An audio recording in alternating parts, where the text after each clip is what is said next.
blessed art thou amongst women.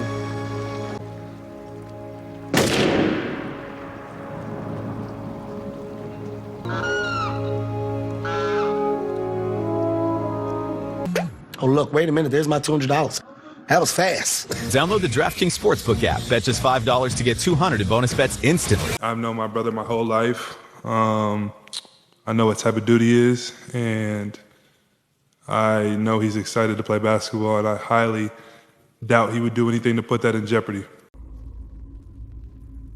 That one didn't age quite so well.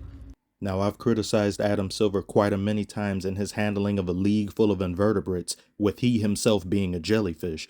But in the one instance where this man decides to have a spine, he rips it out of his body and chokes another player with it until they are no more. If you didn't know already, this is Michael Porter Jr.'s brother, Michael Porter Jr., who plays for the Denver Nuggets. His brother has received a lifetime ban from the NBA for betting on himself, quite literally. He's also taken bets for his team to lose, being the Raptors, who haven't had a good season at all. I don't know how one even does a bet like that. I'm not a betting person. That's like saying, you see that trash can? I bet you 1,000 it'll still be a trash can tomorrow. Who takes that bet? I wonder if he bet on the Raptors to lose to the Pistons where we were in the middle of that losing streak. If he did, missed opportunity. Huge missed opportunity. League says Porter intentionally limited his play against Sacramento March 20th, claiming he was sick. This man was really out here betting the under on himself. I bet he made this three and was like, shit, damn it, I didn't mean to do that. Do I feel sorry for Jontay Porter? No, I do not. This is a bag fumbling of historical proportions.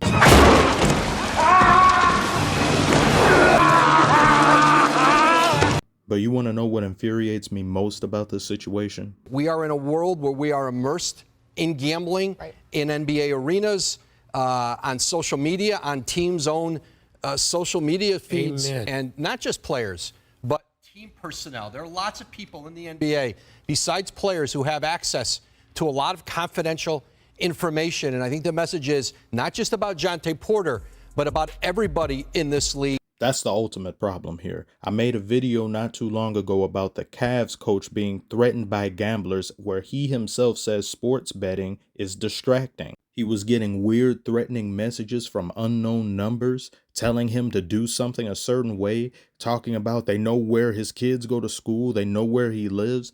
Nobody needs these problems. We are only immersed in gambling because you people at ESPN and all of these sports installations, including the NBA themselves, grab a hold of your fans' heads and hold them underwater. The whacking of Jontay Porter was used as an example by Adam Silver to discourage any and all participation by league affiliates in this gambling craze that they themselves created. I think a lifetime ban for this is unnecessary, not to excuse Jontay Porter's actions, but you've got so many other players that have been involved in debauchery and nonsense who get penalized far, far less, tremendously less than this. And some of them get a slap on the wrist. Why is Miles Bridges still allowed to be in the league? Plenty other players have had nonsense attached and associated to them of that nature. Oh, but Jontay Porter, it's different with him because what he did was demean the integrity of the game. Also, what Tristan Thompson did. And what the refs have been accused of doing as it pertains to betting, interfering with the likely outcome of games, creating massive free throw disparities for fan favorite teams in order to get them into the playoffs or a more favorable seeding. The integrity of the game has been in the toilet, one can argue, for the better part of a decade or more. And this newfound love affair with betting just depreciates people's enjoyment of the sport. I can't watch a game without them cutting to FanDuel, DraftKings during a free throw, at the beginning of a warm-up or a team huddling. It's like, I get it. Enough. Leave me alone. They won't do it. They want everybody to engage in this, but yet they ban their players for life for partaking in it themselves. Oh, well, we don't want people to think that things are fake. They already think that. And I knew that once somebody did get in trouble for this, it wouldn't be an NBA star because they already make too much money. It would be somebody who's kind of in and out of the rotation, or somebody who's a pseudo fringe starter, maybe part of the second unit, because it wouldn't make sense for a player that's making that type of money to engage in this type of activity. And then this warning is supposed to, I guess, deter people from taking part in it, or players taking part in it, right?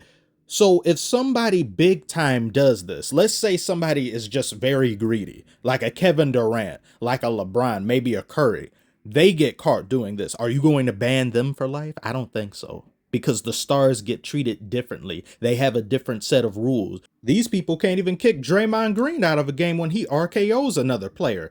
These stars or popular players live and play under a different set of rules. You're not going to hold them to the same standard. A lot of these punishments Adam Silver initiates is just window dressing. The only punishment he's done worth a damn in his entire tenure as commissioner was towards Donald Sterling. Everybody else has been given leeway. Everyone else has been given slack for far worse things than Jontay Porter has done. But you throw a nuke on him because he affects your bottom line, which is your money. We've got to have money. People can read between the lines and see that's what this actually is. I'm not here trying to say, I am such a saint, I don't do gambling, it's this, that, and the other. There are people that get a lot of thrill, a lot of excitement in betting, and they want to engage in it, fine. There's YouTubers who do that. I've mentioned that before. You want to get a bag and you want to get these sponsors and things. I understand that. But don't force it on people unnecessarily. Give them a choice in the matter. Don't let it guide your decisions and just change up the entire makeup of what was going on, and now you've gotten rid of that in lieu of something else just because of the money. And a lot of the YouTubers that engage in this don't even need it. Same goes for the NBA. The NBA doesn't need sports betting. It doesn't need any of that. But you just want more money. It just is a question of how greedy are you at the end of the day. You can have hundreds and hundreds of millions of dollars and be set and taken care of forever. The NBA isn't going anywhere. It's one of the biggest leagues on earth. But they look at the betting and the sports stuff and they say, we need to have even more. Why? What are you going to do with it? Are you going to improve the All-Star game? No. Are you going to improve the scheduling so players don't miss games? No. Are you going to enforce the new set rules that you made, but you haven't done anything about it, like the flopping and all that other stuff penalty? No. What are you doing with it? Absolutely nothing. You're not really innovating anything. You're not putting it into a place where it can evolve or enhance the league. In some little aspects you are, but in general, it's just hoarding money to be used for nothing. Except to pay spoiled, rotten brats tens of millions of dollars to work from home, TikTok, and date IG models. Who are the NBA players that you would legitimately buy a ticket for to go watch because you find them entertaining? Ben Simmons, because I would want to learn how you can make $80 million and play 55 games. Teach me. Teach me how you can play 55 games in 3 seasons and we get 30 million, 40 million, and get another 40 million just by saying your back hurt. Get some icy hot. Man up. Icy hot.